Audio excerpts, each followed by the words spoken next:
Assalamualaikum warahmatullahi wabarakatuh. Perkenalkan, saya Mas Ruri dari semester 5. Membuat video ini untuk guna memenuhi untuk tugas pembuatan video UAS, yaitu mempresentasikan kelompok 6 tentang makalah problem solving.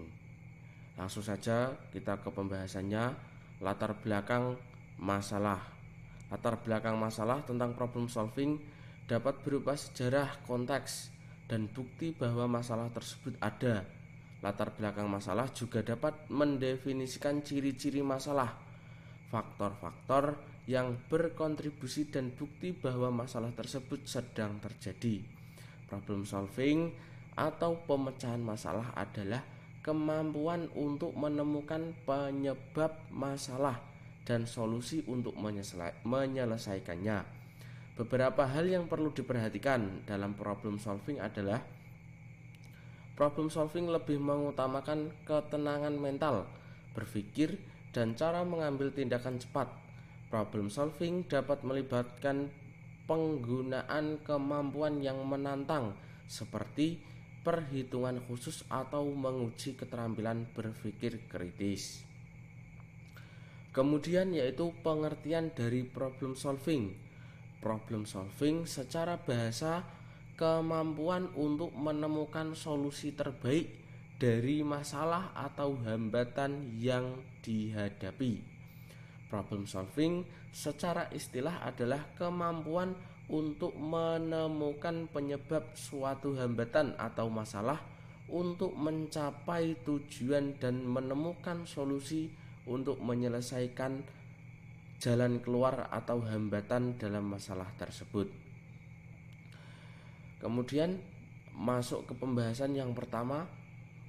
Pengertian problem solving adalah metode pembelajaran yang mendorong siswa untuk berpikir dan memecahkan masalah. Metode ini dapat diterapkan dalam pembelajaran pendidikan agama Islam atau PAI untuk memaksimalkan kemampuan kognitif, emosional, dan psikomotor siswa. Yang kedua, berikut ini adalah langkah-langkah metode problem solving. Yang pertama, menyiapkan masalah yang jelas. Yang kedua, menyajikan masalah. Yang ketiga, mengumpulkan data atau keterangan yang dapat digunakan untuk memecahkan masalah.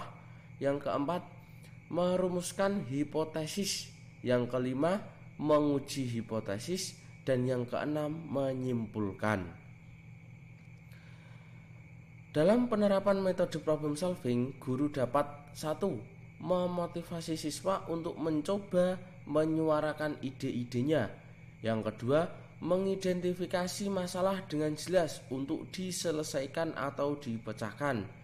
Yang ketiga, membimbing siswa dalam kegiatan-kegiatan yang dilakukan.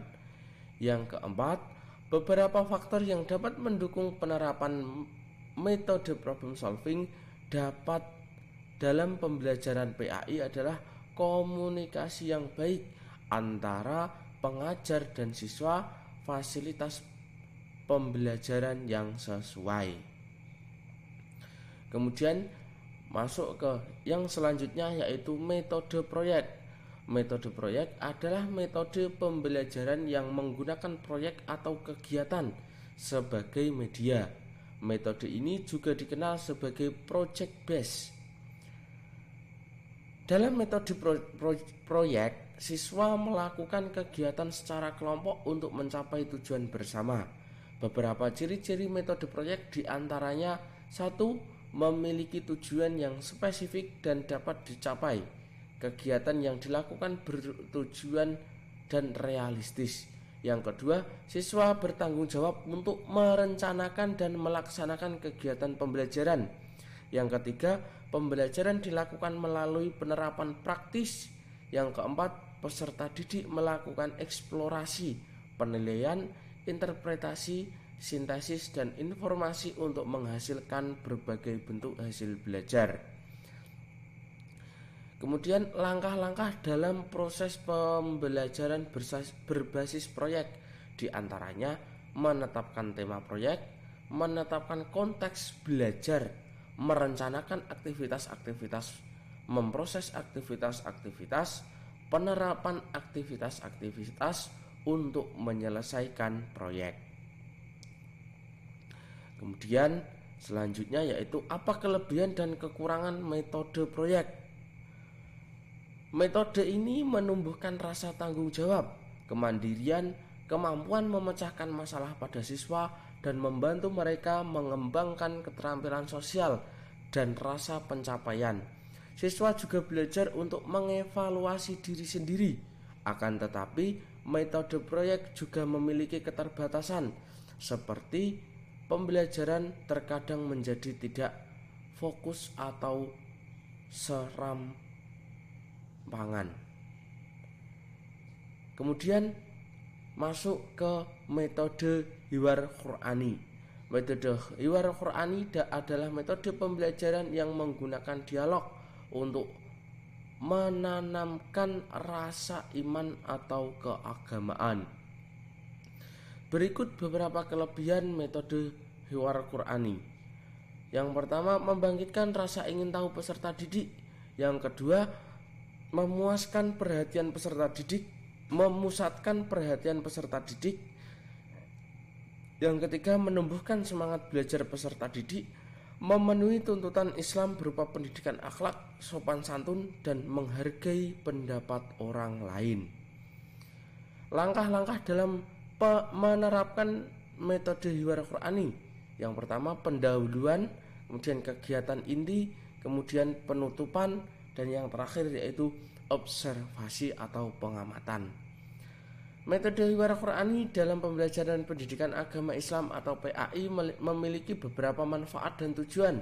Di antaranya membangun semangat belajar peserta didik, memusatkan perhatian peserta didik, membangun rasa ingin tahu peserta didik, menanamkan pendidikan akhlak dan sopan santun, membangun sikap saling terbuka antara guru dan murid, membantu peserta didik menemukan